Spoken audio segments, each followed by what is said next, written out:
If you wonder how I convert my image from this to this, it's totally free and CapCut. I'll show you in a minute. Before we start a video, if you have not subscribed to my channel, click on subscribe button, then click on ring bell button so you do not miss any video from my channel. Now let's start. First, open Google Chrome, then you open CapCut Web.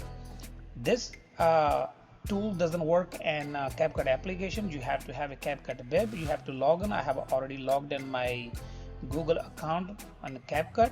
Simply you see this page. There's a lot of other options. You can use any, but I'm going to use here magic tools.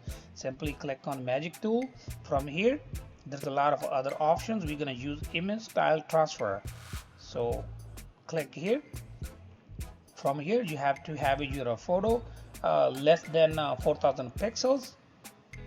So here you can use any your image you want to work with. I will use simply this one. As you can see, now we have three options. I will show you all three options. You can choose any. First we're going to use this one, transfer. It will take a couple seconds for it will transfer to the other look. Here we go. Then there's another one. You can choose this one, second option, and then transfer again. You will see it will transfer to the different style.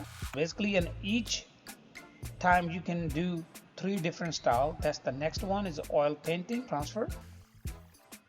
Here that's the way you can transfer your image style from any image to these kind of styles, totally free and CapCut. That's all for today. Thank you for watching. If you like my video, please like, share, comment, and don't forget to subscribe. Thank you for watching. Meet you in next video with the new topic.